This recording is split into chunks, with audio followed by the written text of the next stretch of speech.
Here we are at St Gabriel's Church in Douglassville. They're gonna have a historical thing in the graveyard or something, and I think this is it here.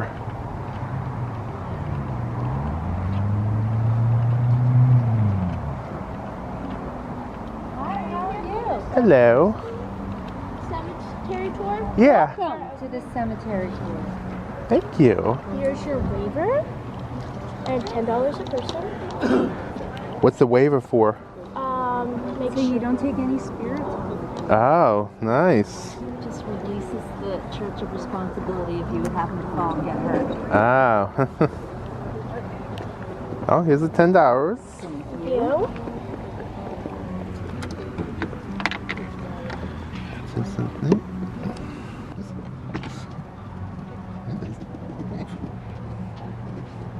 There you go. Here's your ticket for the next tour. Enjoy. So when the Thank next you. tour starts, it's going to start right down there where Michelle's standing. You Oh. get her your ticket. Oh, nice. Hot chocolate and baked goods here if you'd like while you're waiting. Oh, awesome. They just started a tour of, I don't know, there was at least 15 people. We thought it was getting kind of big, so you'll go on the next one. How long is it? It's about a 20 to 30 minutes. Oh, okay. Depending on how So- quickly they get walked through. So it just starts? Oh, alright, I'll go inside and get some food and stuff. Well, it's right here behind me. Oh, right here? Right here. Oh. Everything for $1. There's hot chocolate, waters, brownies, pie, apple and pumpkin pie. I think chocolate chip cookies. Oh. Do you take credit card? No, sir. Nah. Apparently I can't buy anything. She has a heart attack. Wow, that's a fucking shame.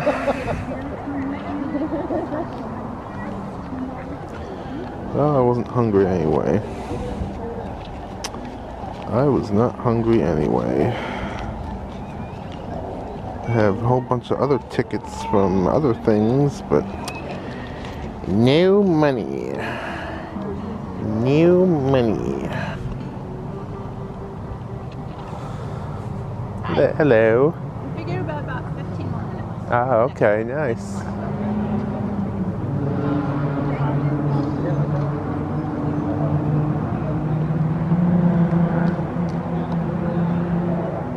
The only ones? I guess so. Oh, private tour. Yeah. Well, I said we sent one through, so it'll be about 15 minutes. So it's the next one. Okay, cool. Hi. Oh boy. Waiver! You guys gonna scare me to death?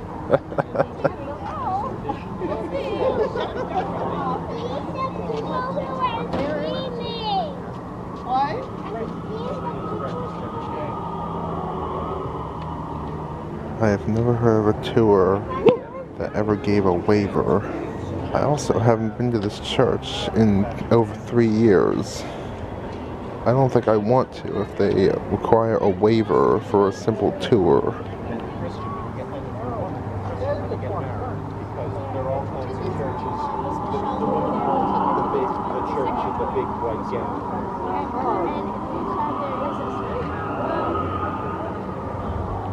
But that's just me.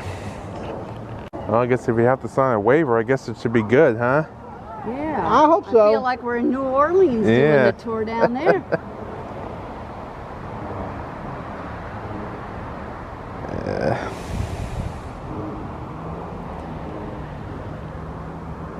Good thing I was looking for things to do tonight. Yeah.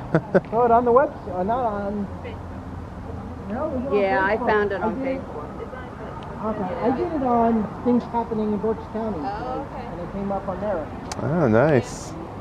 So, Lizard out there sign on. did you? I do. Is that the people over there? Yeah, there they all are. Tickets, and you can meet them right here by the Do Not Enter sign.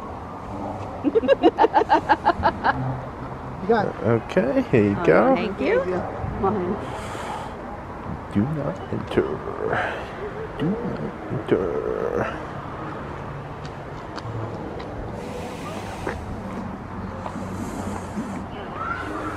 All right, we're putting the streamers in the front. so they can jump out and get scared. How are you doing today? Hi, Steven. How are you? I'm doing fine. Good. How's everyone else tonight? Pretty good. Good.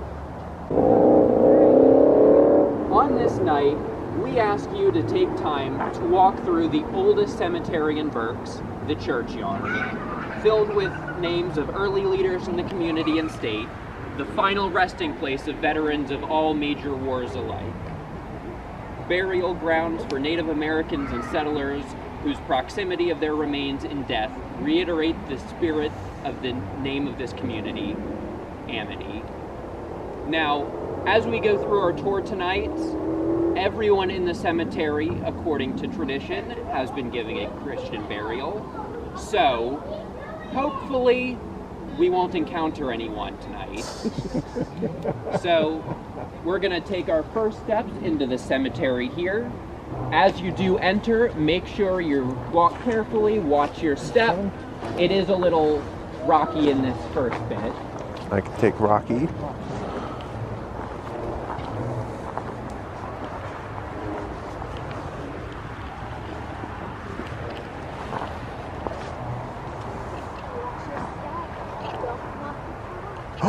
Oh no.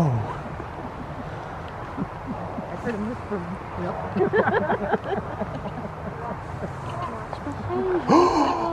Oh no. Need my warning.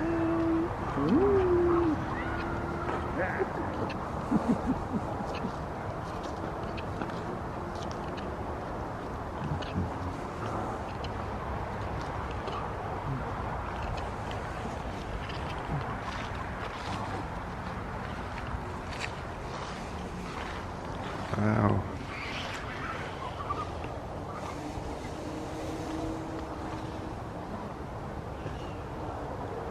So here we are, the first stop of our tour tonight, the grave of Anthony Sadowski, noted Polish explorer, fur trader, and translator for the Native Americans.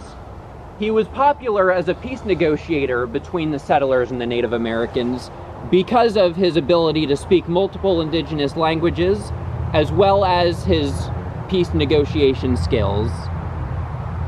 He was an explorer who got all over the area. In fact, he had a few trading posts up by Shamokin, and possibly got as far west as Ohio. Smoking. According to some stories, the town of Sandusky, Ohio, is actually named for him. Oh wow. And then, right beside his cemetery, we have the two cemetery stones of the unknown Revolutionary War veterans. We have no record of who they are or what they did, but their headstones here serve as a reminder for the sacrifice they gave for us.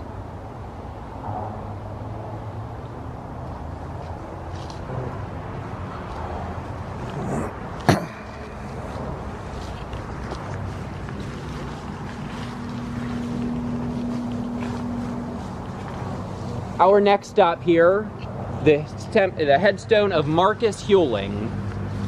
He was born of Scottish nobility and he was one of the earliest founders of the community.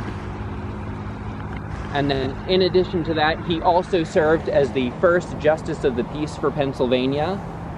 And he also was the first owner of the White Horse Inn, which can be found just down the street nearby the Douglassville Hotel. The White Horse Inn has served as a common meeting place for people dating back to the colonial era. Oh wow.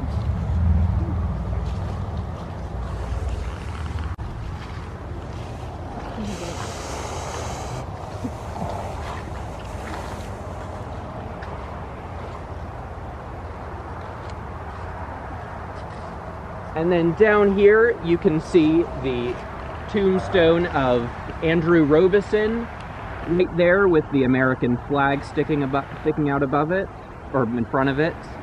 That is the oldest tombstone here in Berks County. Wow. And in fact, he was buried there for a particular reason. And on his tombstone can be found the following poem. Removed from noise and care, the silent place I chose, when death should end my years, to take a sweet repose. Here in peaceful place my ashes must remain, my Savior shall me keep, and raise me up again. Now, as you can see, that has continued to be true, as he is right next to 422, right over there. And then right behind the cemetery here, there's actually a railroad. You run, kids! Get away from my grave! How's the body supposed to rest in peace with the train? And now you traipsing around! Get out!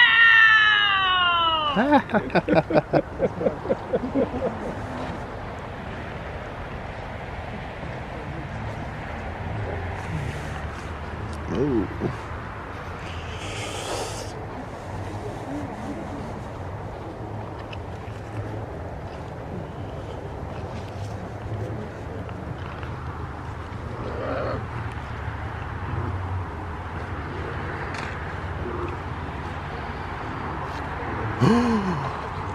Oh no!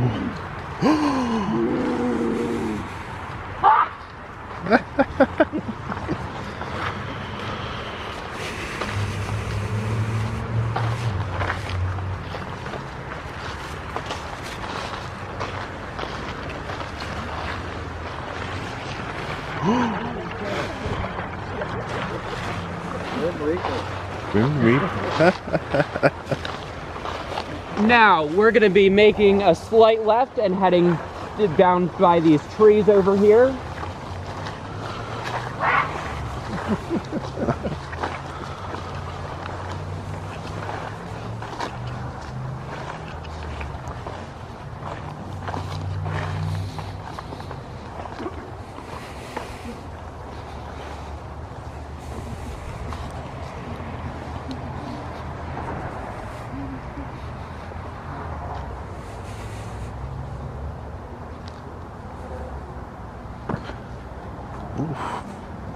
Yeah. Coming up here, we have these horizontal gravestones here. These are for the Douglas family. Oh, wow. Right here with the American flag is George Douglas, the builder of the Douglas Manor, which is also conveniently right down the street by the White Horse Inn. The Douglas Manor being built in this area is what gave Douglassville its first name. Wow. And then down there we have two more horizontal tombstones. Those are Mark Bird and his wife. Mark Bird was the founder of Hopewell Furnace. He also served under the first iron master of Pennsylvania at our first furnace down in Colebrookdale. And then he also went on to work as iron master at about half a dozen other furnaces throughout the area. And then his house, the Bird family manor, can still be found standing in Birdsboro, where it got its name.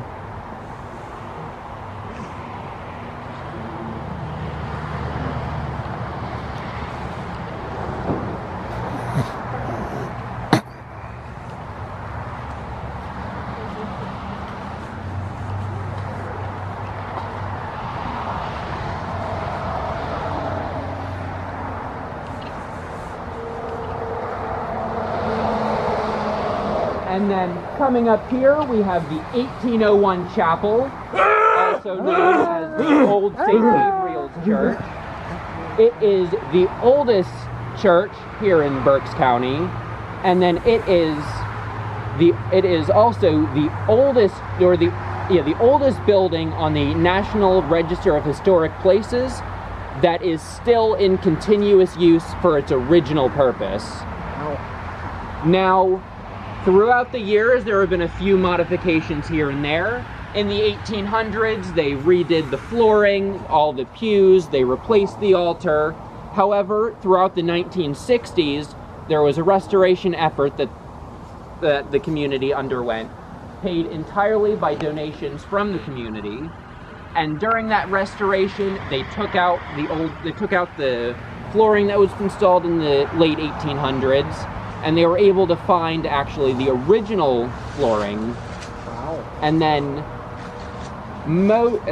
they also have the original sounding board behind the pulpit that was found actually in the basement of the main church during the restoration process.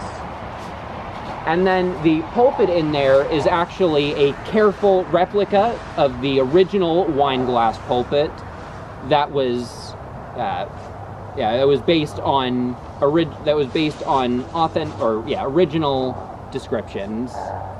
And then this chapel also is potentially the oldest of this style, just in general in the state. The oldest of its unique brown herringbone style, and that's just due to the complexity of the construction.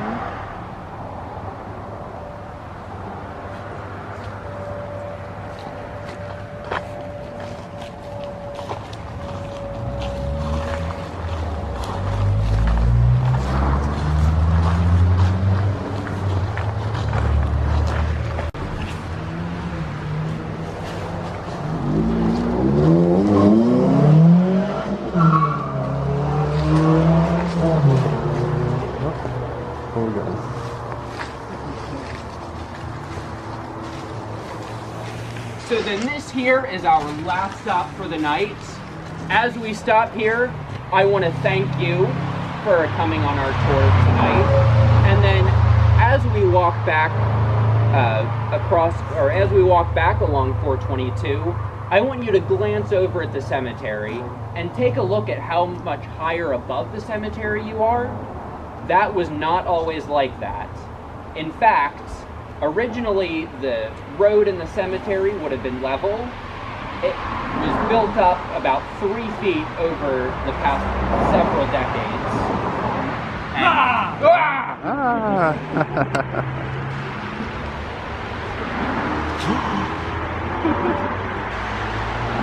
Welcome, St. Gabriel. My name is Andreas Ferdinand. I am the first pastor of this church. I have stuck around to keep an eye on things. If you would like to come and take a look in my humble abode, I invite you to come on in. I haven't had a service in so long, Pastor. Enjoy yourself.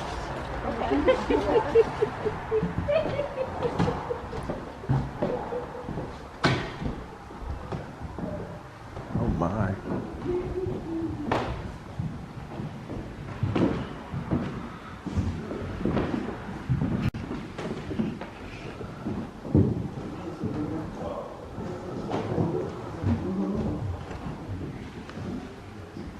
And so then, right up front in the center, we have the wine glass pulpit that I was mentioning. And then right behind it, we have the original sounding board from 1801 when this chapel was first built. And the floor here as well, you can see it was rediscovered during the 1960s as they were renovating. And are there any questions? Did we use this one now? Yes, we do, in fact. This building is used for church services during the summer. Do they still make Christmas Eve services? Yes, they do.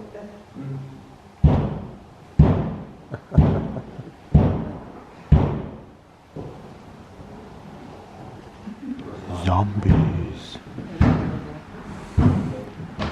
And feel free to take a look around and enjoy the history. Is there any stained glass in any of the windows? Not in this chapel. However, there is the stained glass in the main church that is from when it was first built in the late 1800s. Just some classic. Stephen, just for curiosity, do you know how much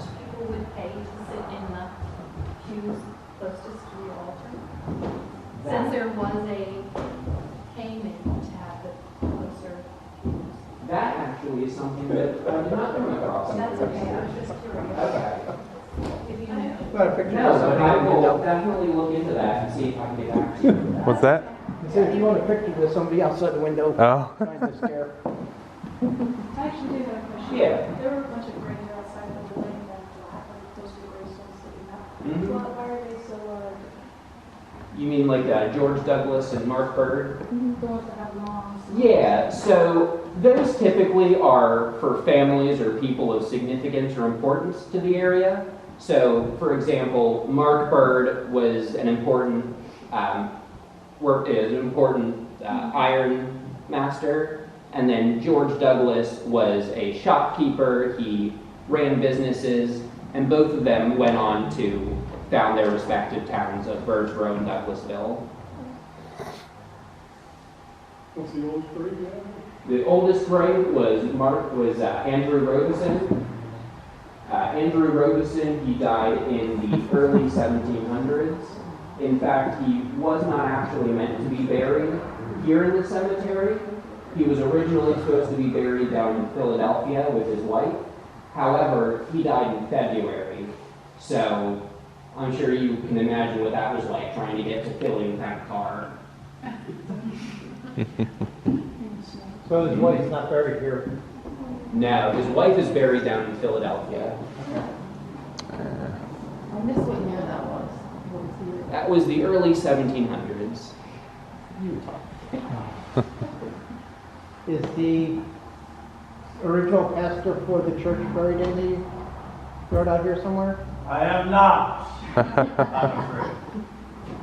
Though my spirit still haunts the place. Andrew Robeson is the oldest grave, buried in 1719 or 1720, depending on which calendar you use. It's not considered.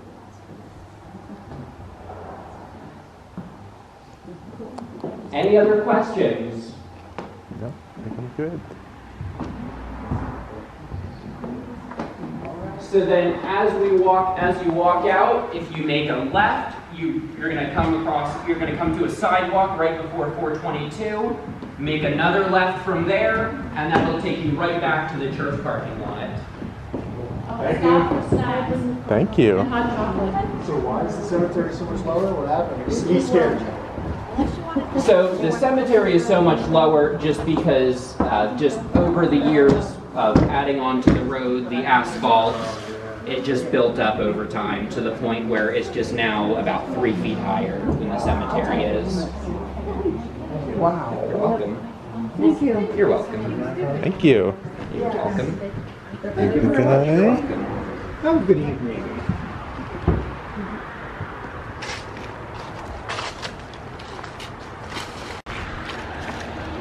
Oh, that was very nice. That was cool. Yeah. That was really cool. I love this building.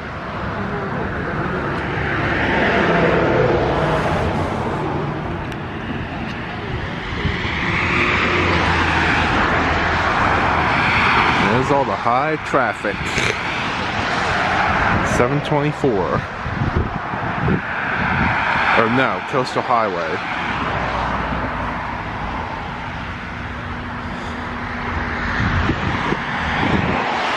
Oh, that's a big dinosaur. Holy shit.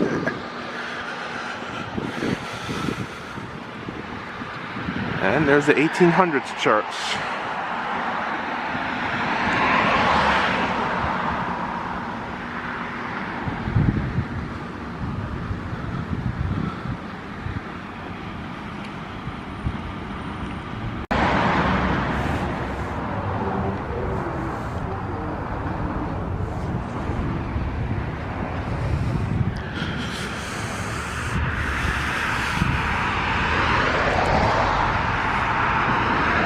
Well, I guess that's it.